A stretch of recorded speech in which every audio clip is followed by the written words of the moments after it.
So, we go from watching a 0 and 9 team in the LEC yesterday to watching a 9 and 0 team here in the LCS. As today we're going to be breaking down Immortals versus the undefeated Cloud9 in today's Anarchy analysis.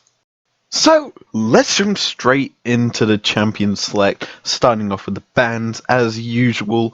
IMT ban out Nautilus, Mordekaiser and Rumble, and C9 ban out Aphelios, Soraka and Ornn. Now, one ban in particular that I'm going to point out here that I absolutely do not like is that Naught ban from Immortals. You're coming up against Vulcan, who can play Rakan, who's got a decent brawn. He's got a lot of good supports. He can even play Thresh, and you decide to ban out Nautilus. Like, that is such a poor ban in my opinion, in terms of what you want. Like, it's a meh ban in my opinion, as a whole. However, I do like their Mordekaiser ban and the Rumble ban because obviously they're quite powerful on the current patch. Mordekaiser, obviously, if you get Cloud Soul, you press that ult button, you're trapping someone in a very, very fast speed Mordekaiser who's just going to run you down inside the Death Realm. Very, very powerful, and also has a decent buff to him coming up. As for C9's bans, I like that Aphelios ban. I've spoke about it before in my last Anarchy analysis. Soraka ban I've spoke about before, and the Ornn ban I've spoke about before. But obviously, three nice bans for C9 there that do a lot of work. Let's jump straight into the first round of picks, and these go pretty quick. Starting with a set pick, obviously very bulky, high amount of disruption in teamfights, and very, very good. C9 respond with a Senna and a Tom Kench. Obviously, them two wombo combo together very, very nicely, and obviously you can position quite well. Obviously, Senna has fallen off in recent patches, losing quite a lot of her stats. Obviously, she does a little less damage because she doesn't get as many souls over the time, and what do Immortals pick up in response to that very, very strong bot lane? They pick up another strong bot lane that will have priority for most of the game in the Zyra Khan. Very nice pick up there. It's a champion pool duo that can just hold their own against this sort of heavy poke bot laner in Senna. And how do Cloud9 respond? They lock in their own jungler. They lock in the Lee Sin. Obviously, that good amount of control in the game where he can just roll him around the map, get early ganks off, also disengage fights similar to how Set does, in a sense that you just kick him away, whereas Set takes him to Suplex City and out of there. But this is a fairly decent starting draft phase. I don't like that center pick as a whole, though. Like, you could have picked an Ezreal for Sven. I know everyone loves Sven's Ezreal, but it's still an alright bot lane. Even MF didn't get picked in this game, which was a surprise. But hey, that's this first pick phase done. Let's get into the second round of bans. So I actually really do like this ban phase from the C9 side of things more than anything, as they ban out Sejuani and Gragas, which obviously, if you don't know, they've already locked in their jungler, and putting a full target on Xsmithy's champion pool is very big, because there isn't that many top tier junglers left open. Like, you could technically go for the Karthus or an Elise from what they've left open, because if you also look at the Immortals lineup, they're fully AD, so they should be taking an AP jungler here. So obviously with them doing this, it kind of does limit that pool in terms of junglers. And Immortals bans are fairly similar in the sense that they throw two champions at top lane and at the mid lane, Aatrox and LeBlanc. Obviously Aatrox is that very, very good burst top laner that can do a lot of work, and LeBlanc's just tons of burst just in a little bubble waiting to explode. And yeah, I do like these bans from either team, but I do think C9 is playing this draft perfectly. So let's finish out this draft, starting with a very, very interesting pick here for Cloud9. they lock in for themselves a Vladimir, meaning that top lane matchup is going to be very interesting into that set. Obviously, you can get out of the haymakers and the face smashes and all his special moves by just going into your sanguine pool. Very, very nice. Obviously, you can dodge out that massive burst from the haymaker, and it is a very, very nice pick.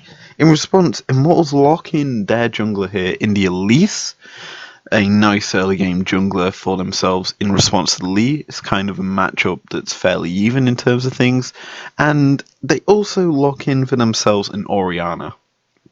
Now, I do like this Ori pick, even if Syndra is left open, as Ori is a fairly safe option into pretty much any mid matchup. And considering they think that Vlad is mid, because it can be played mid, it is a decent matchup for it as well. You just move the ball to where you think the Vlad's going to pop up, and you just ult there. Very, very nice and a good champion. And in response, Cloud9 confirm where that Vlad is actually going, and it confirms it to the top lane as they lock in for themselves a Zoe. Now, Zoe obviously is a very, very good mage in that mid lane. High amount of burst damage as a whole. And if we look at the actual Cloud9 team, her and Lee Sin are really the only options for locking down that Immortals team, getting the picks really, and that's how they're realistically going to play this game. And if they have to team fight, they have got a Vlad that can obviously do a lot of work in it. Whereas Immortals are only looking for the team fight with the Shockwave, with the Featherstorm, with that Rakan engage and the set disruption. Yet Immortals are looking to team fight, whereas Cloud9 are probably just looking for picks here and there across the map. But that's going to be it for this champion select. Let's jump into our matchup for you guys.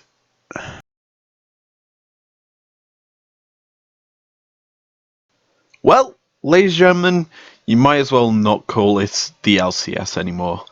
This game was literally the Zven show, and we're just going to break down literally everything in this game because it was so clean by C9. They were giving no chance to Immortals in this at all.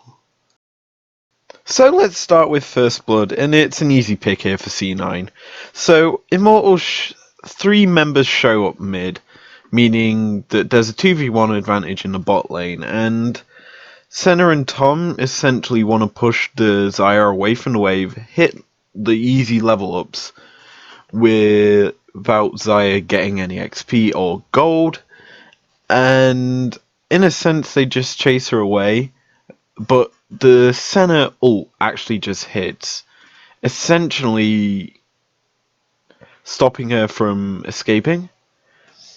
And because it's a 2v1, it's an easy just chip away, ignite onto the Xayah, stop the heal, kills her off, and she wastes his flash, and because she isn't level 6, she has no way to avoid any damage, and essentially dies because she just has no tools to escape damage, and that gets the Senna bomb up and running. Now, with Senna with a bounty and a clear advantage in that bot lane, C9 use this to their advantage as they decide to give the gold, any sort of gold, first turret gold, all that sort of jazz over to Senna, and they're trying to funnel so much XP and gold into her, and the first turret gold is easily given over to her. It just means that she gets such a big power spike towards late game that it's going to be hard for people to deal with her. Once we actually reach the late game though, the unbreakable duo of Senna and Tom are always going to be roaming together, because A, Tom is used to get the gold for the Senna, but it also gives them the ability to bully out opposition from their own jungle and then force team fights in a sense. They just bullied the Elise in this fight, taking her all the way from her own jungle into the bot lane, and she barely escaped, but she kind of kills off her Ori, who is down in that bot lane, who does get a nice shockwave, but the Senna's already roamed down, and a nice little niche thing in this team fight that I'm going to actually highlight here is that we see the Tom Kent repositioning tool to full effect. It is so good in combo if you're going to run a Senna that it's actually really, really insane to actually see when used correctly. And to end this all off, we get to see what happens when you allow the Senate and team members of C9 to just scale considerably and just control the objectives without any contest on any of the dragons entirely.